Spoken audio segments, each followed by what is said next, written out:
You're watching Inside Boston, winner of the Fox News College Challenge for Best News Story.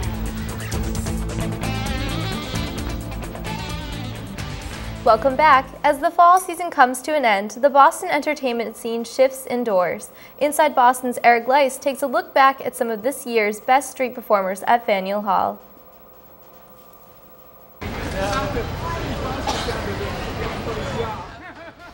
If you ever take a stroll near Boston's Fanieul Hall at Quincy Market in the summer or fall months, you might be surprised by what you see. How's this, folks? If you want to see John tie me up with the dangler, clap and cheer now. Fanieul Hall lets street performers audition for the right to showcase their skill. They perform for audiences around the world in the hopes of receiving tips. Street performing is we perform for an audience. When we have an audience, we have a show, and that's how it works. I can do some stretching, some kind of cool acrobat stuff, a little bit like that, but I'd rather not. I rather do comedy and magic. But it's just, for me, the beginning is a time to improv and use the street for what it's best for is to play. Trick number one looks like this.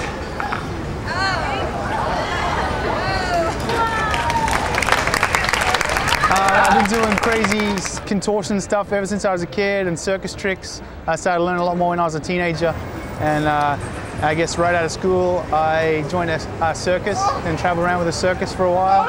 I learned a bunch more skills, and I started doing street shows on the street in Sydney, Australia when I was 17 years old, and since then I've just traveled around the world performing on the streets and going to festivals. Magician David Hall used his street performing background to propel him into the private sector.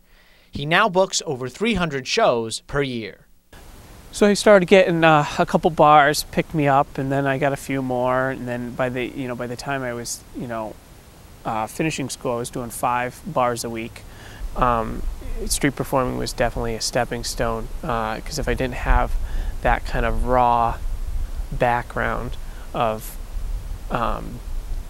going out on the street with no one there and just belting your heart out, hoping you can get someone to stop. When you start out working, you don't really have a good show, and you still have to ask for money, and then people come up, and if you know, when you start and you say, oh, maybe $5, people laugh. They just laugh. And they laugh. And I remember the time in my life where they stopped laughing, where I said, you know, $5, and they didn't laugh anymore. Ladies and gentlemen, at the end of the show, I will stand in front of you with my hat.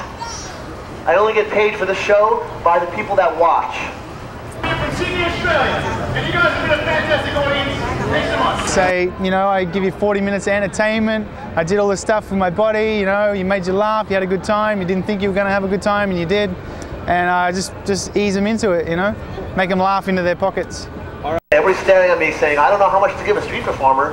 Ladies and gentlemen, if I saw someone doing this on the street, all the way up there, upside down, I'd give the guy 20 bucks. Thank you for supporting live street theater, the oldest form of entertainment in the world. I've been corrected, second oldest form of entertainment in the world. When you ask for the tip, just do it with some confidence, and I think that people, you know, understand, hey, this is not a beggar on the side of the street. We just watched something very fun. If I can do this, you guys go nuts!